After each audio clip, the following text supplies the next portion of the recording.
The San Francisco 49ers just got sneaky good news that, frankly, I just needed to hear. I'm going to get into all of that in this video, plus a shout out to my man Ryan Jones, a regular subscriber and commenter. Got that coming in just a minute. If you're looking for daily 49ers content, you know what to do. Hit that red button so things like that happen for you. But Christian McCaffrey had a precarious start to the 2024 season. You know this. I don't have to tell you, but seemingly out of nowhere, Achilles tendonitis, soon to become bilateral Achilles tendonitis in both legs, for those of you that don't know what that word means, immediately struck fear into the eyes of the faithful around the world, or at least some of them like me. CMC on injured reserve is not how anybody wanted the season to start. But thanks to the next man up mentality, JP Mason helped us to kind of forget about what we were missing, at least in the run game. The 49ers were still gaining ground in the run game.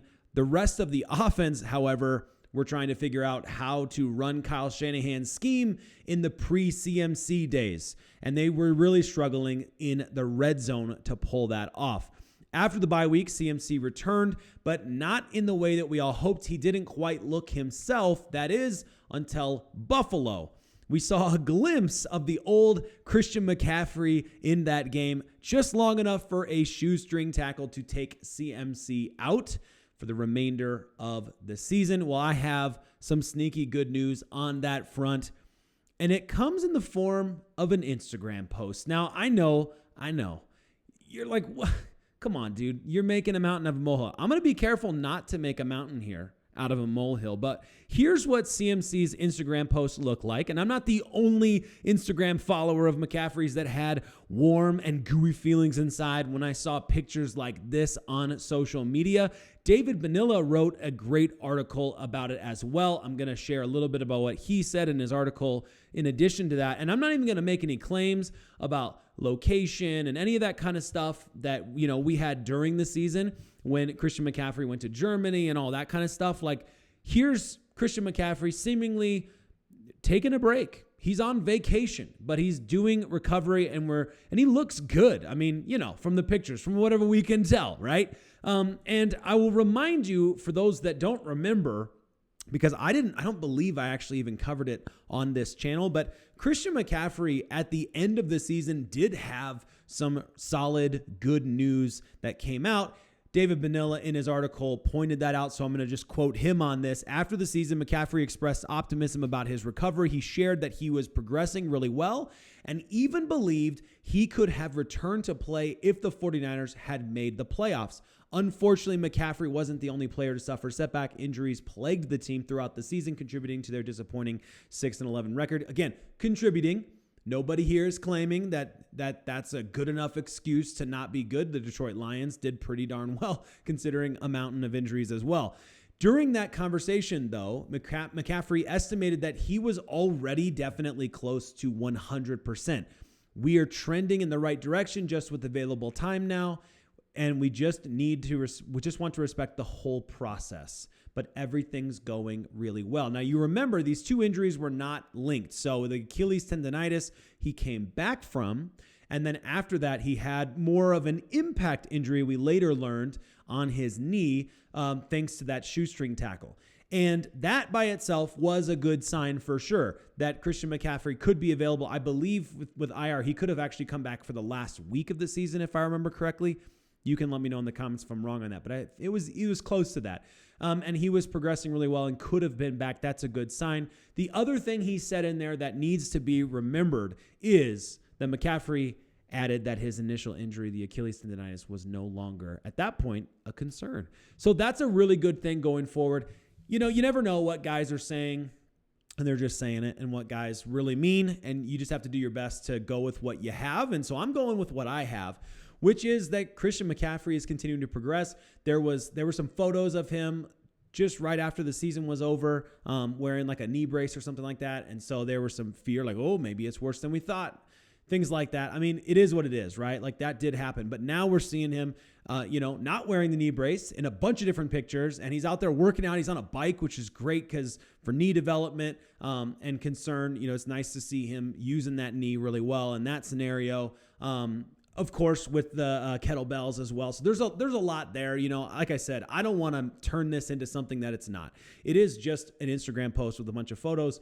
But what I do think, and when you pair that on top of what had already happened or what he had already said at the end of the season, I think that this is a good sign. That's my take. I think there's some hope there. And do we know what Christian McCaffrey is going to do next season, having had an injury-ridden season? No, of course we don't. And we never know. And the age of running backs, the drop-off happens pretty quick. He's already, 29? So, yeah, that could happen. We could see that. But my gut is, and this is just me, the best thing that could have happened for his Achilles tendonitis was not playing a whole lot, right? And he ended up only playing a couple of games for real. So that is a good sign, I think, from an Achilles tendonitis point of view. He's getting all of this extra time, all of this extra recovery, none of that impact stuff that happens in football games that just beats up your body. He doesn't have any of those other things to worry about.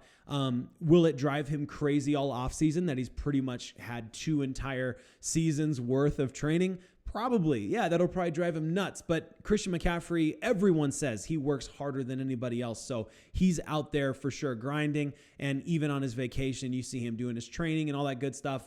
And with modern medicine, I'd like to believe, and he's not the only running back that has had injuries and found ways to be productive into their 30s. We've seen it many times in the past. Adrian Peterson comes to mind. Not that I want the exact, situation to play out that Adrian Peterson's did. Whatever the case, I don't want to digress too far off the point. The main point is I think this is a good sign. I'm going to go with that. Let's get to shout out of the day to Ryan Jones. And you know what? That picture, Ryan, is actually supposed to be Christian McCaffrey, and I'm not exactly sure how that happened. So, Brock Purdy. Anyway, there's Brock Purdy. I have Brock Purdy there. I don't know what happened there with the first picture, but whatever the case is, I was talking about Brock Purdy. I got a little bit of heat for saying that I believe that Brock Purdy would hold out based on what he said himself in the event that a deal does not get done. Now, we'll know in April if a deal is not done what this means. And the 49ers have 40 some odd days to figure it out before free agency hits and things start to get potentially really muddy. If the 49ers go out there and pick up a big name free agent quarterback, for example, that could put us in a weird spot, and the 49ers faithful will all be talking about it, and you better believe it. But Ryan Jones had a really thoughtful, really good statement, okay? He said he agreed that the statement he made did imply that he could hold out. However, he disagreed in a sense, saying his agent probably told him to say that, and he's not sure he even knows if he will hold out. And you know what? That's a fair point, Ryan. I think all of us have had times where we say things, and even we don't know exactly what we're going to do, but we're projecting. So even if he was saying he was going to hold out, it could have been a message to the front office. It could, who knows? We don't know. And if, like you said, totally fair point, if his agent is saying in his ear saying, this is how you answer the question, this is how you handle it because we're in a business year, then it makes perfect sense why Brock Purdy might say that, but not totally know for sure in the moment what he's going to do. Because we all know, and Brock Purdy, I have to imagine, knows in himself that he is not the most talented, fastest, most incredible quarterback on the planet, okay? He knows he doesn't have the arm strength. He's admitted some version of not having the arm strength of some of the other dudes in the league. So when he is faced with the situation that he knows, he knows what the conversations are like with the front office and how all those negotiations are going. When he's faced with a situation, when it actually comes to throwing footballs to actual players, like OTAs in June, you know what I mean? That kind of time. When that actually happens, maybe it's May, whatever it is, what's he going to do? What is Brock Purdy going to do in those OTAs in the springtime?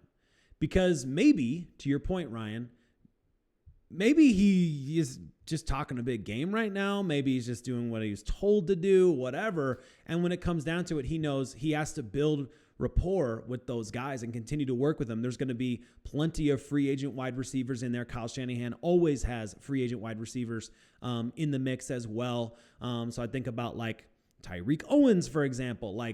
There are going to be guys there that he's going to want to continue to throw to and get his experience in.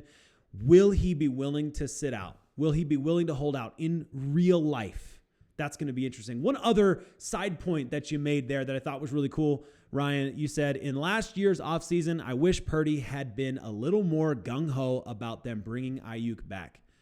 That's a really interesting take. I've not heard a single person say, hey, man, QB1 needs to go out there and say to the front office and say publicly, bring him back, get it done. Get it done. And I understand, like, Brock Purdy, personality-wise, does not seem like the type of leader to me that is going to go out there and say anything that could be seen as like a negative statement toward the front office. Like, he just seems like, I don't know, doesn't seem like that kind of guy. But should he have done that, or had he done that, would there be a different outcome potentially? I don't know. I think all those negotiations are pretty detailed, but it's at least worth saying that Brock Purdy should have recognized what 2023 would have been like without Brandon Aiyuk. Like, the most efficient receiver basically in the league last year, well, a year and a half ago, whatever you want to call it. I think it would be completely fair for him to go out there and say, it's really important that we get the deal done with Aiyuk.